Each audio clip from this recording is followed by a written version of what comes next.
PuckTime going live in 3, 2, 1. You are live, Andrew. Wednesday, April 23rd, and we are live on WagerTalk TV. This is PuckTime, guys. I am Andrew McInnis, and I have Don Buster with me to break down 3 games. We're going to look at Capitals, Canadiens, Avalanche Stars, and Oilers, Kings. Game 2 in the Capitals and Canadiens and Oilers, Kings. However, it will be Game 3 of Colorado and Dallas. We're seeing overtimes, guys. Overtimes are starting now in the NHL playoffs. Another great night last night of NHL betting. A huge thank you to all of you that joined me on my 5% big play. Over 5.5, Panthers and Lightning. Needed just 2 periods to cash that play. So love cashing those 5% plays. Unfortunately, I did react to that news, the injury news for Carolina or for New Jersey, and I did give out that Carolina team total over, and they finished with just 3 goals. But another winning night in the NHL because of that 5% play. So far, so good, guys. We haven't had one losing day in the NHL playoffs so far. So super excited to keep things going. Excited to bring in my good pal, Don Buster. What's up, Buster? How are you? Hey, Andrew. I'm doing all right. Big game tonight, as we both know, so I won't...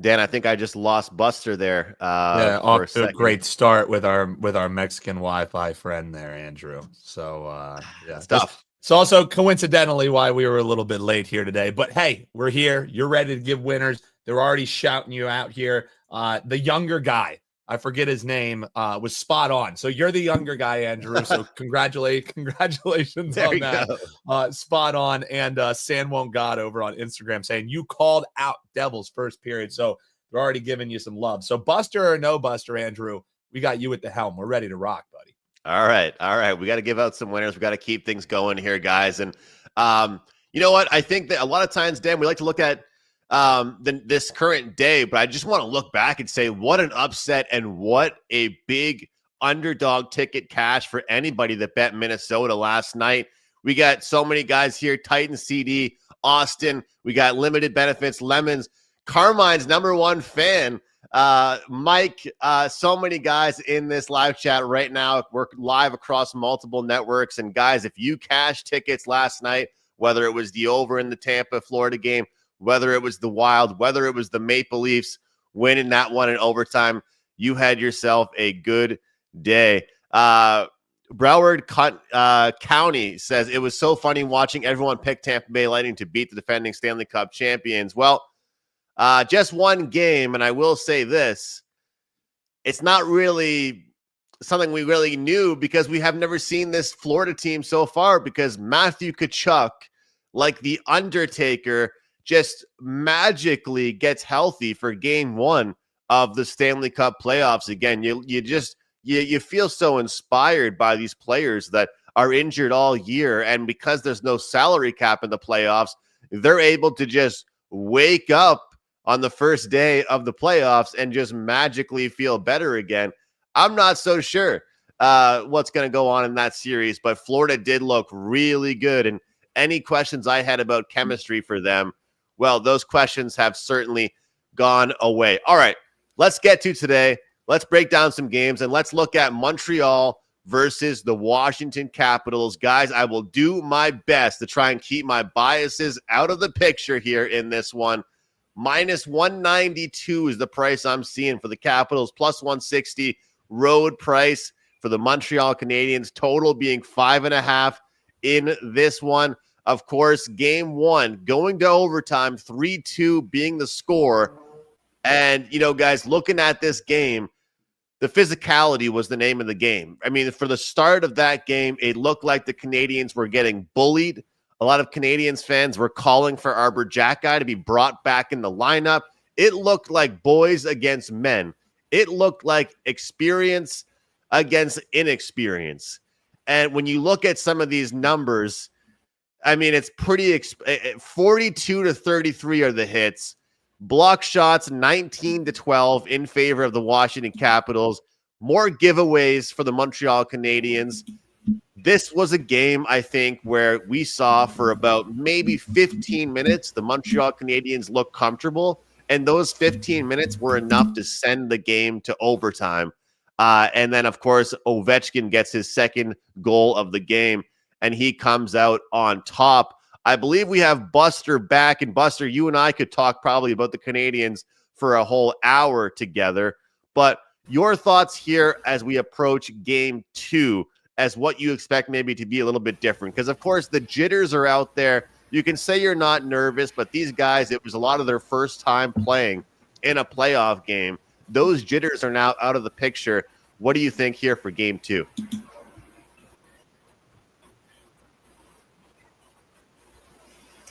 Yeah, Andrew, for I don't know. Montreal didn't play a great game. Can they do it again? I'm not sure. Not in Washington tonight. I think it's going to be a little tough for them to repeat what they did last night. I think it's going to be really tough for them to actually go into Washington after that game. When you lose the way that you lost, that is just really, really tough. You come back all the way, you lose quickly in overtime. It's going to be tough on Montreal here.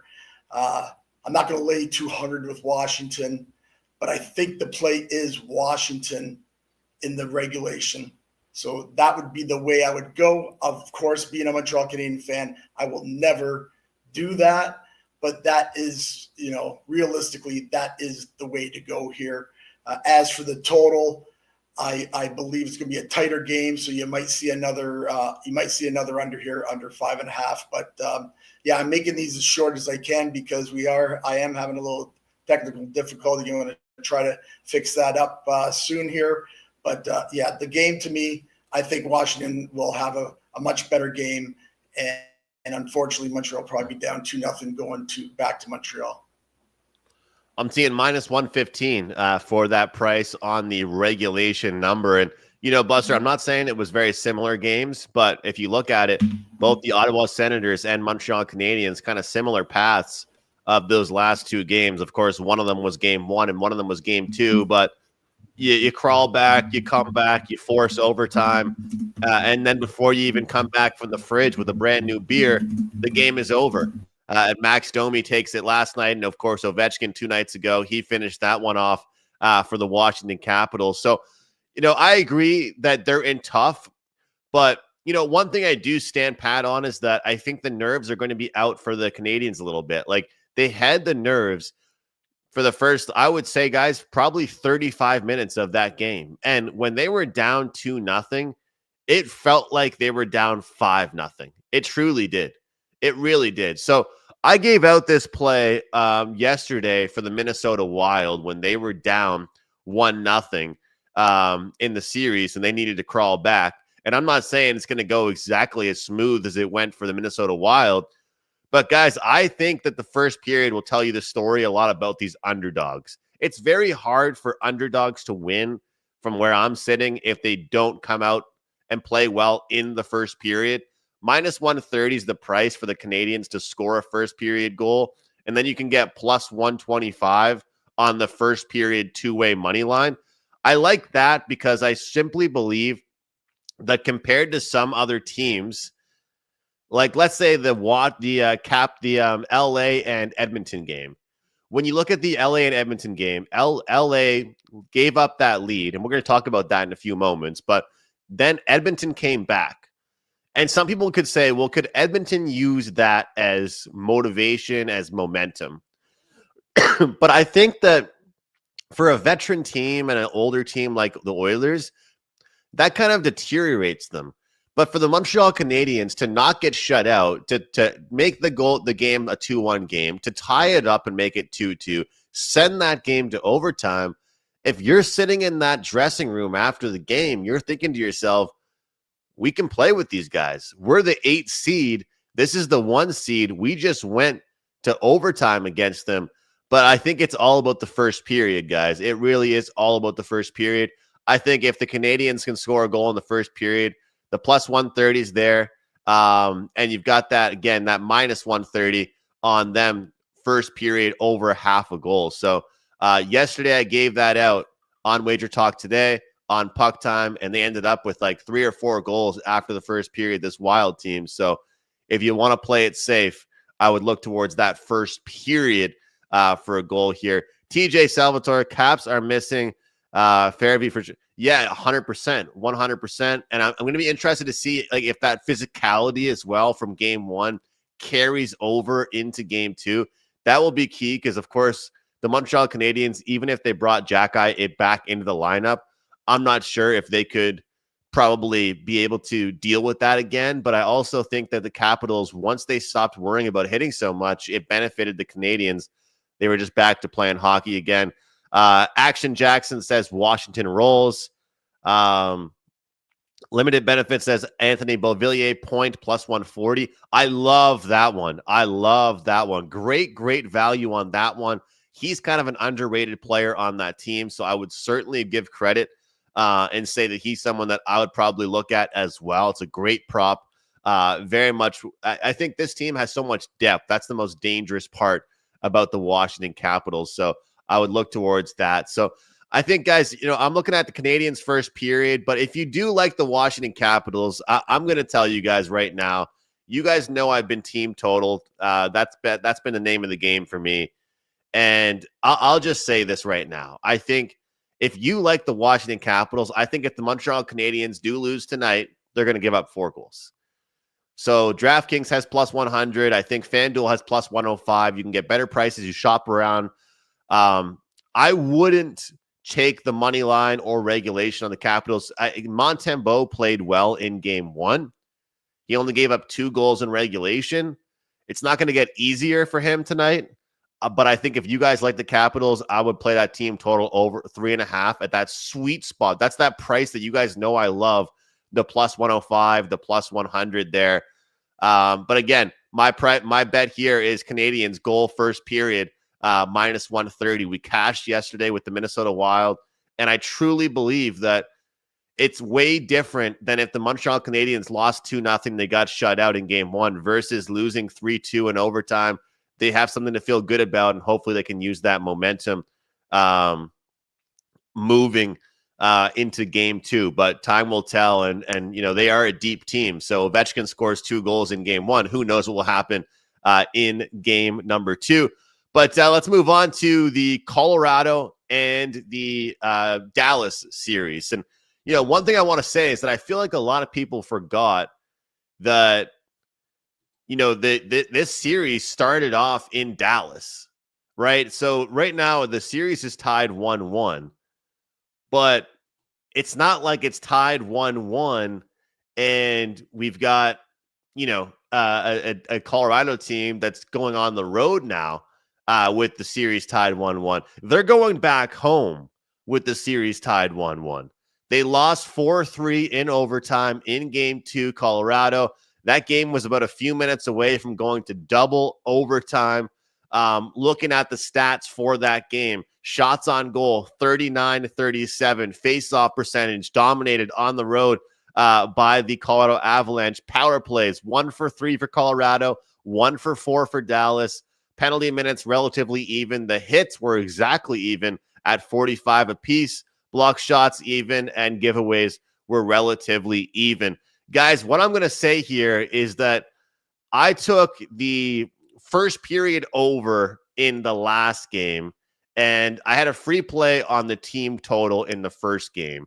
But if we look and we open up oddslogic.com, which if you guys aren't joined in OddsLogic, it is unbelievable. The best odds screen, in my opinion, out there to use. I have it up on one of my windows and one of my monitors pretty much all day long. You look at this opening number for Colorado. I saw minus 170. Circa is currently showing minus 188. Pinnacle, same thing. South Point, minus 190. Colorado's gotten some love. And before I went to bed last night, I'm looking at that minus 115 team total for Colorado over 3.5 goals. Well, at that same book, it's out now at minus 125. And I think, guys, again, when people talk about home ice advantage, I'm not trying to dumb it down because I know most of you guys out there watching, but for some of you that are new, you don't just get the home crowd behind you. You get the last change. And the last change, especially for lethal teams like this, it makes such a difference when you get the last change and the opportunity to get the matchups of your choice. Like Nathan McKinnon had 3 points in game 1. He had a goal in game 1, a goal in game 2 again, and he didn't even have the matchup of his choice, of his coach's choice.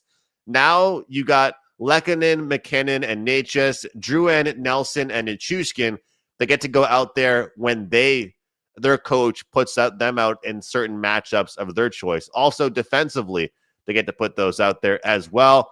Titan CT says go hard on the Avs. Limited Benefits says Lehkonen point plus 115. Carmine's number one fan. I'm on Dan Demand Flyers. Oh yeah, they're golfing. Shouting out the Flyers there. So guys, look, one thing that Coach Bednar said for the Avalanche after the game, and I'm paraphrasing here, is that he's disappointed in the second line for the Colorado Avalanche. He hasn't seen much out of the second line with Drouin and Nelson and Nichushkin. So because of that, and because of getting these second changes or the last change at home, Lehkonen's looked good. McKinnon's looked really good, of course, and Nate has been okay. But I think the second line is where the real key is for this game here. So I think we're going to see a good matchup for them. So if you want to look at some player props, I feel like that's where I would go. I would look at some of those second line players, look at the points, and I think right now for Drouin, it's 9 of his last 10 games played against Dallas, which is a crazy streak, guys.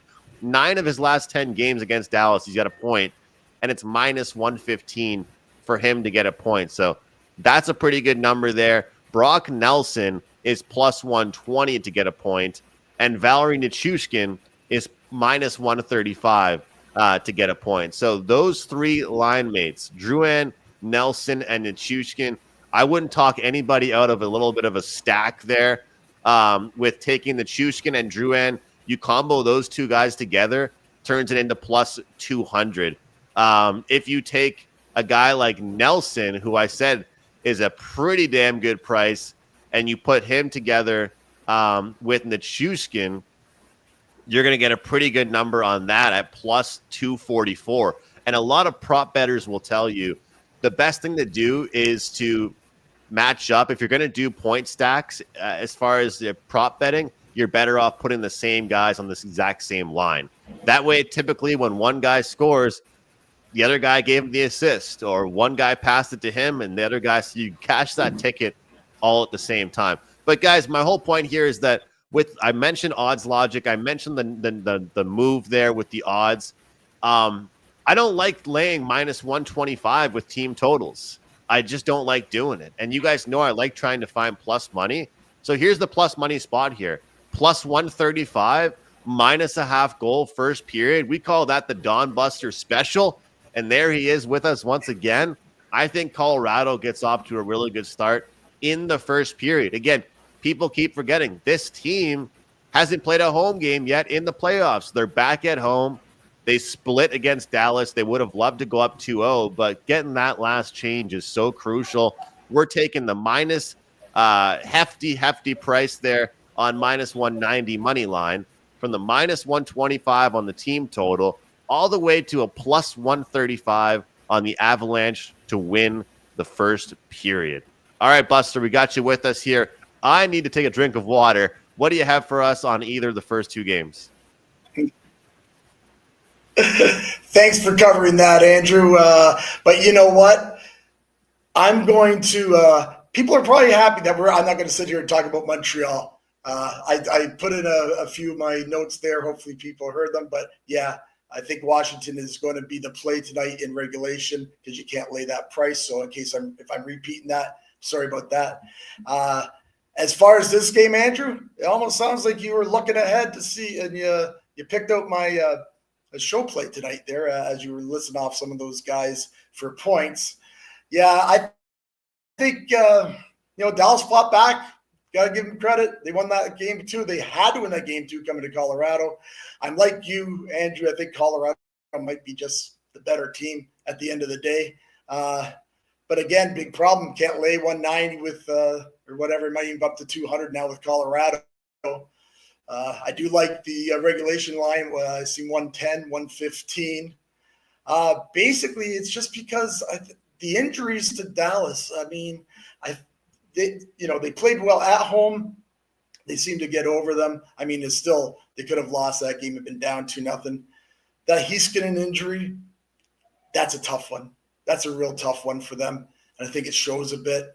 Robinson, of course, is huge as well. Although I hear Heiskanen is traveling with the team. Whether he plays tonight or in game 4, I'm not sure. I haven't heard anything yet. But Robinson definitely will not play. I think he's gone for the series. He didn't even travel to Denver. So for the game, though, I do like Colorado for the on the regulation line. But what I like more, this 6.5. You get 6.5 under 15. I know there are some 6s out there, but I like it under. I think if the only way Dallas, they don't want to go in here and play a game and try to outscore Colorado, because that's not going to work. Colorado just has, and you were mentioning, Andrew, they just have too many guys up front. They have too much going for them up front. And I think like I say, I think they are the better team. Doesn't mean the better team always wins. We saw that last night, didn't we, in that Ottawa-Toronto game? So, however, in the 6.5, I think that is the play. I think the under's the play here. Dallas did go 8 games without winning. They finally won, so I kind of like that a bit. So that puts me a little bit of a pause on why I won't bet Colorado, and probably I like the under better than the Colorado in regulation, because you might see another overtime game here. Dallas is a good team, but like I say, I think the injuries really catch up with them as the series progresses. So, like I say, like Colorado, but I think the under 6.5 is the play. All right, looking at the under a 6.5. And Buster, I'm not much of a regulation guy, but I kind of think man, how often do we see 2 overtimes in a row? Maybe I will take the regulation today because we just saw an overtime. I know there's not really much, stats behind that, but it's like, how often do we really see back-to-back overtimes?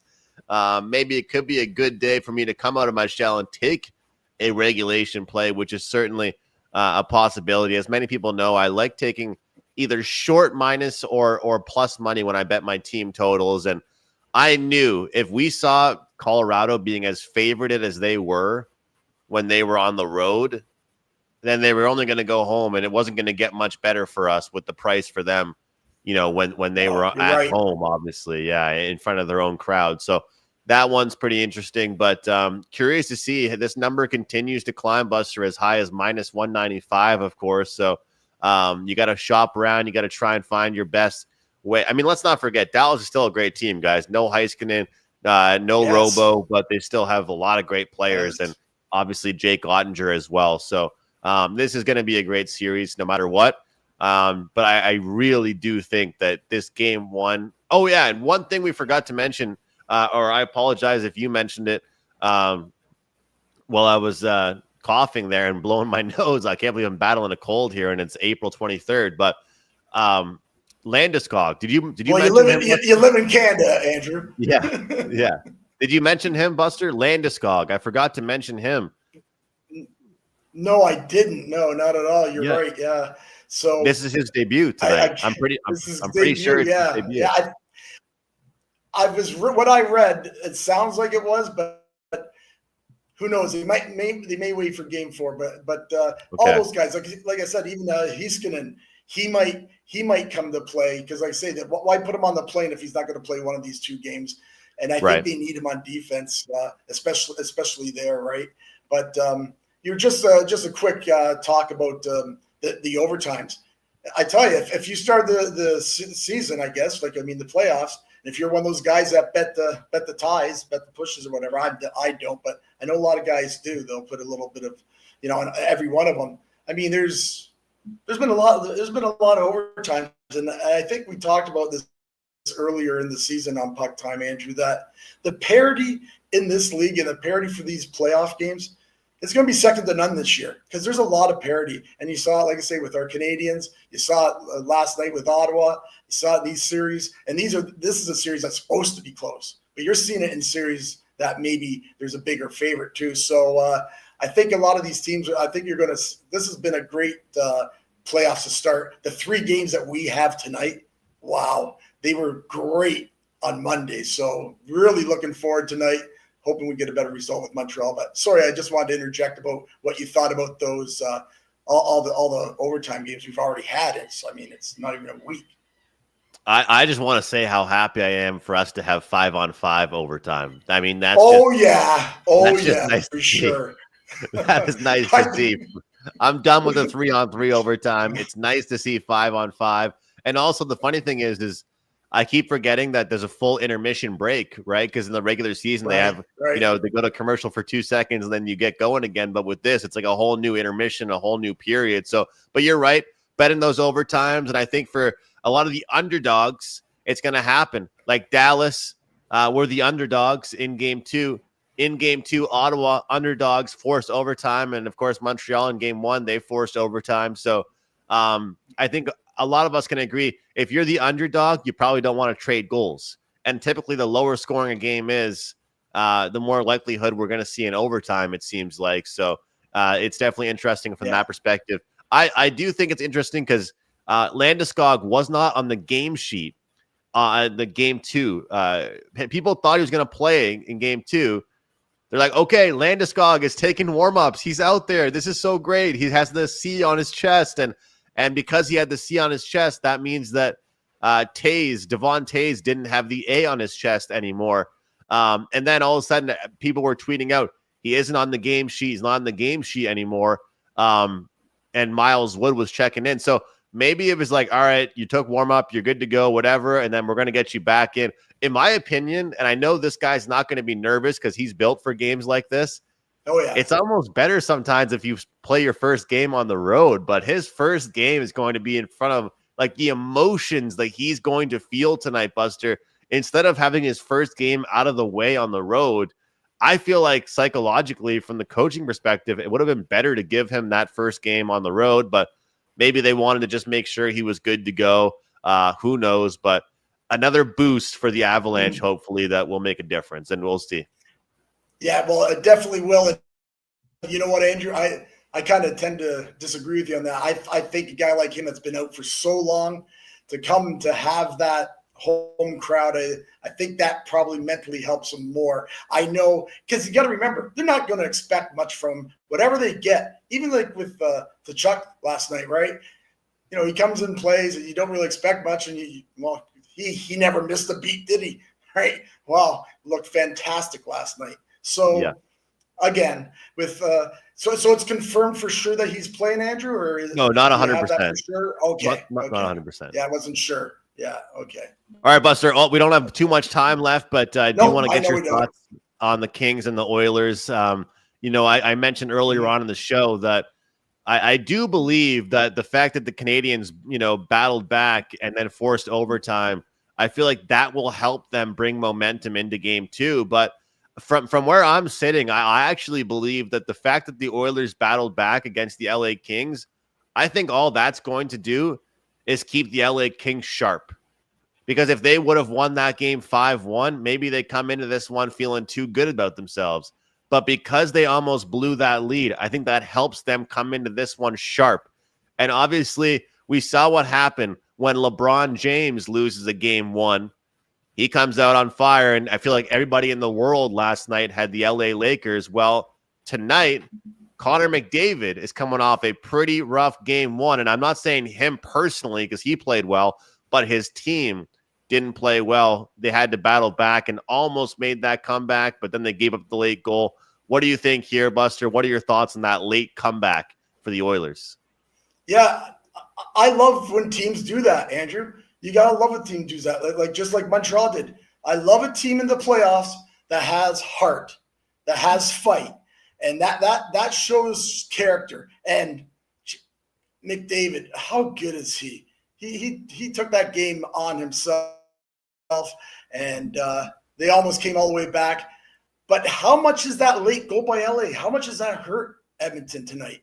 I'm not sure, tell you the truth. I really don't know.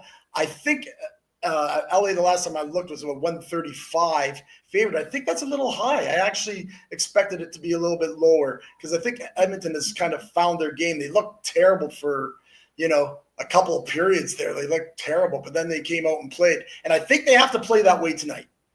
I won't go into a long thing about this, but I think they have to play that way tonight. I think they have to open it up. They have to have shots on goal in a period that way, like they did last third period, like 15, 13. Let LA have their chances, but I don't know if they win a grind-out game. I know they won 1-0 this year against the Kings, but the Kings beat them 3-0 twice. I don't think Edmonton wants to get in that game that they got into in those first two periods because they were down 4-0. Right? So they don't want to get into that type of game. I think this is another game that, who knows, it'll be going right down to the wire again. But I do like goals here. I think you have to, if you're an Edmonton player, you have to come and open it up. And McDavid, like you said, he needs, right from the get-go, not just sit back. Like for two periods, it was, you thought, oh, they're going to get, like, it's going to be 8-0.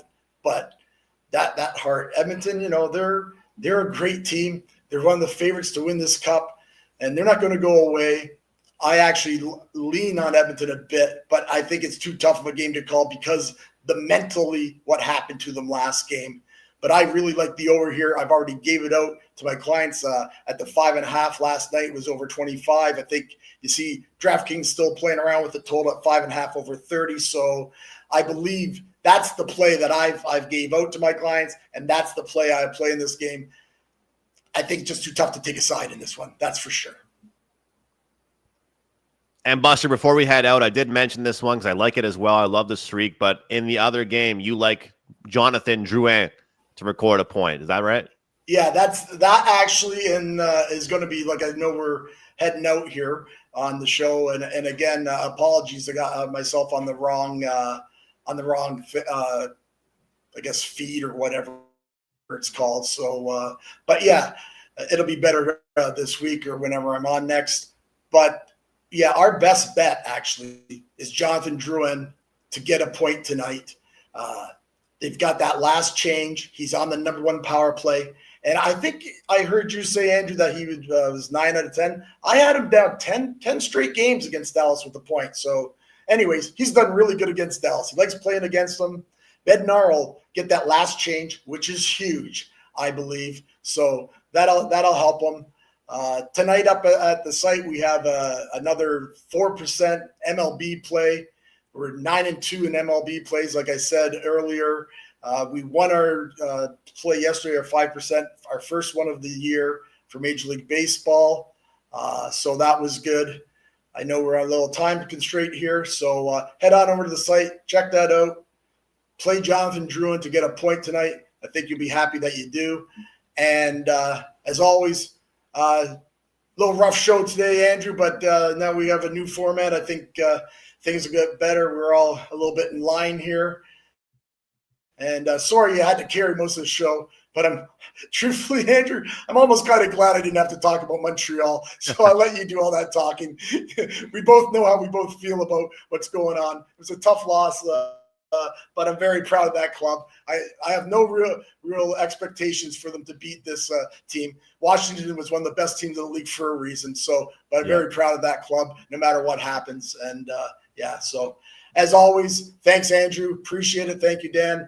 And everybody in the chat, best of luck. Great 3 hockey games tonight. It's a great night to be an NHL hockey fan. And as always, have a great day.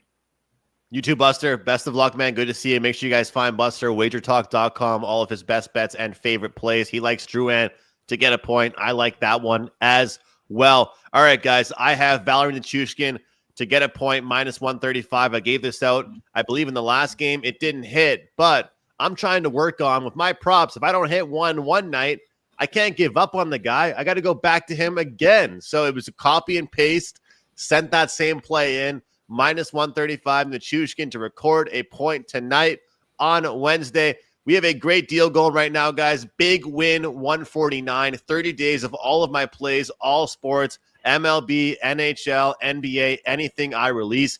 We cashed a huge winner last night. All of you guys that joined me, a lot of you guys on $5 Tuesday. Hopefully you guys were happy. Hopefully you guys want more, and we'll keep cashing tickets the rest of the month. 30 days of my plays, big win, $149. That's a really good discount, nearly half off, actually, for all of my plays for the next 30 days. Big win, $149. Sign up with me, guys, at wt.buzz/am. I have 3 plays tonight, and I also like some MLB, so don't miss out on that. Big win, $149 for all of my plays the next 30 days. Leave a like button. Leave a like on this video, guys. Subscribe to the channel. That will do it for the show here today. We'll see you guys tomorrow right here on Puck Time.